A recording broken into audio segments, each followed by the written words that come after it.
capture honored members and guests if they arrive. By age 42, I had devoured thousands of murder mysteries, horror movies, serial killers, crime stories that had anything to do with murderers. One of my favorite authors' main character always had serial killers showing up at her home. It was like they were dinner guests. I never could understand that, and I was reading the latest novel when once again she's being stalked at her home by a murderer. And this thought slices through my mind. I wonder what the odds are of a real person having a serial killer on their street. I wonder how that happens.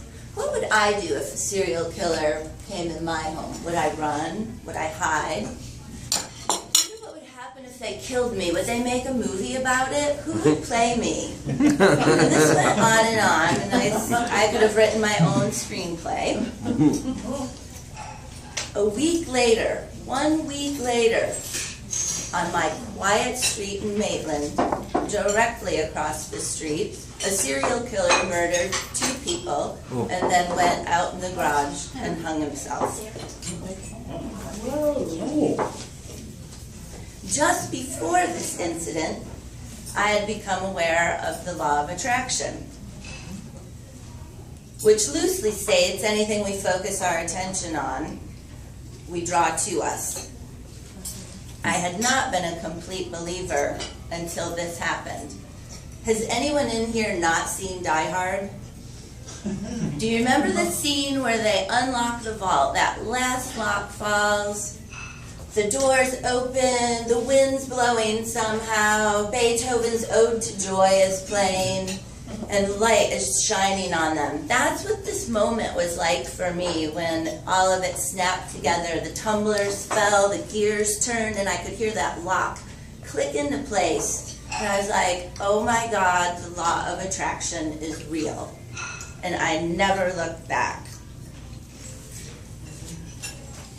Today, I'm just going to share a few things that I've found over the last few years that have been helpful for me using the law of attraction or not using it. The first thing is that we're always asking for something. We're vibrational beings, we're energetic beings, and the vibration that we hold is constantly going out into the universe and attracting things that are like it. We couldn't shut it off if we wanted to. It's always happening, and based on our thoughts, feelings, and actions that we've had for our whole life, that is what sets the vibrational tone that's going out to the universe and drawing things to it. Our thoughts, our words, our actions, especially our words, are creative. They're what create our world.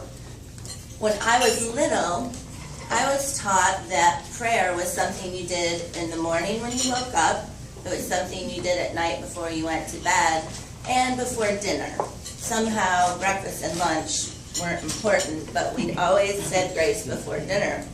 So I thought this was the only window of opportunity for asking what you wanted or praying. And that's just how I was brought up. But what I found with this is we're praying 100% of the time, whether we know it or not. Whatever we're doing all the time, however we're treating people, it is essentially prayer. We're giving out to the universe something that it can respond to and give back to us.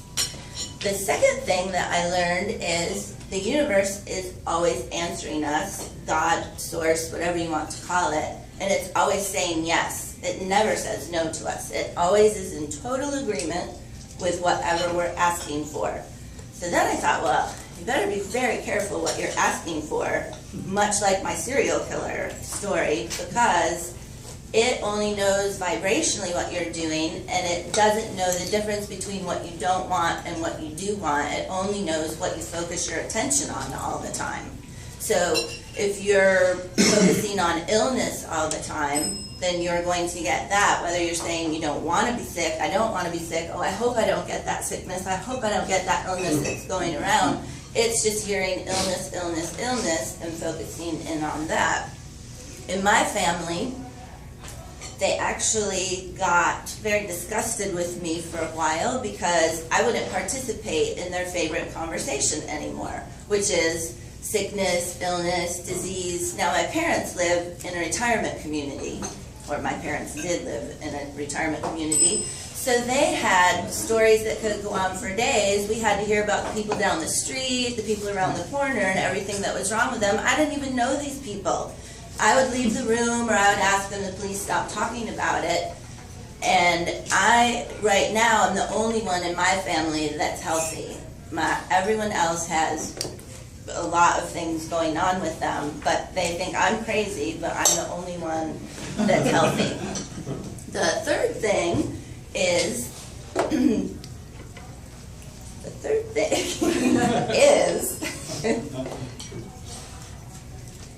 the golden rule. The golden rule is do unto others as you would have them do unto you. This seems to me the easiest way to go about this. You're always getting back what you're always giving out what you're gonna give back. So if you're loving, kind, caring, compassionate to others, and you're giving that out on a regular basis, the universe is gonna give that back to you. So this to me is the easiest way to ride those rough patches. It's not so much focusing on what you do want all the time, because that gets a little difficult, but it's just generally being kind and easy and peaceful in your everyday life, so then you're not blocking things that you want that could be coming back to you. 10 years ago, in the wake of the killings on my street, and armed with knowledge of what focusing on something is going to draw it back to us, I got boxes and I packed up my killer collection. All my serial killers, my vampires, my murderers, all the mysteries, they all went into boxes and I gave them all away. Nothing was left behind. Think the Grinch that stole Christmas. It was barren in my book room. I restocked my shelves with spiritual books, new age books, any self-help books or uplifting books. I traded in my serial killers for self-mastery. Malcolm Gladwell says that it takes 10,000 hours to become a master at anything. And by my calculations, now I've hit 10,950.